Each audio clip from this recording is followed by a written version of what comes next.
That wasn't a very exciting prospect, perhaps, but that is what God wanted from John. And it was in that situation that he had this remarkable experience of introducing Jesus to the world, baptizing him, and hearing the voice of God from heaven. Sometimes,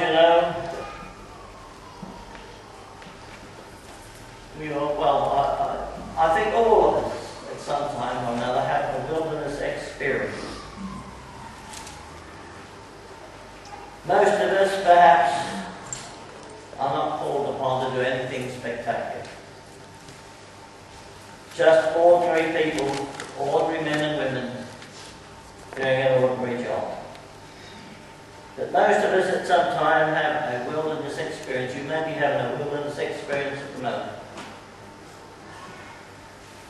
Sometimes, for some reason or another, we find life rather empty, meaningless, get depressed, discouraged, and our religion, our Christianity, perhaps just goes over the wind.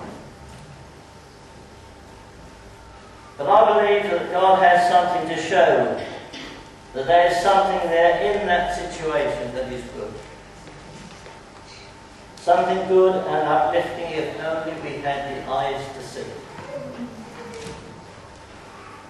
Perhaps we ought to have the ability of seeing the lovely in the unlovely. Perhaps too often we criticize the unlovely, whereas we ought to try and see the lovely in the unlovely. Jacob had that remarkable experience, His brother was after him, going to kill him, brother Esau. And Jacob was running away from him, and in the 28th chapter of Genesis, the first verses there, it says, Jacob set out from Beersheba and went on his way towards Haran. He came to a certain place and stopped there for the night because the sun had set. And taking one of the stones there, he made it a pillow for his head and lay down to sleep.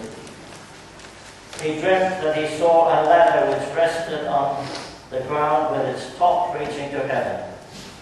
And angels of God were going up and down upon it. The Lord was standing beside him and said, I am the Lord, the God of your father Abraham and the God of Isaac. This land on which you are lying I will give to you and your descendants. They shall be countless as the dust upon the earth, and you shall spread far and wide to the north, south, east, and the west. And all the families of the earth shall pray to be blessed as you and your descendants are blessed.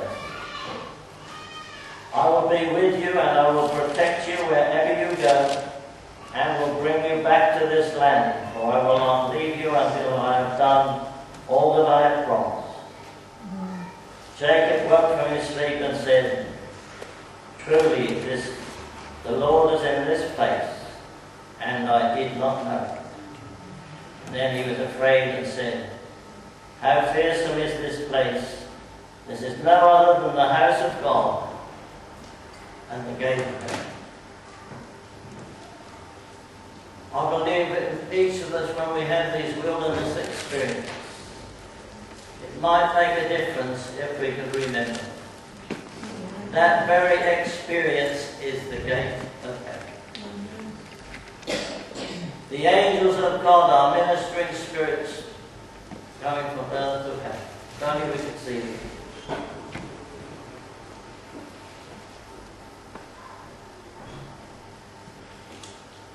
So we have these particular reminders. Jacob was reminded that the situation he was in was the gateway to heaven. The prophet Micah, who reminds us of the requirements of God that apply to us collectively. He says, What does the Lord require of thee? But to do justly, to love, mercy, and to walk humbly with your God. A lot of requirements that we can go to. We don't have time this morning.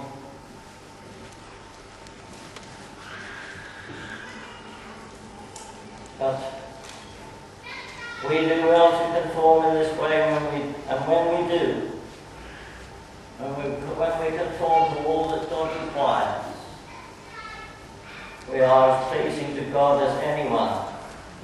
And the benediction that God pronounced upon Jesus, he pronounces upon each one of us.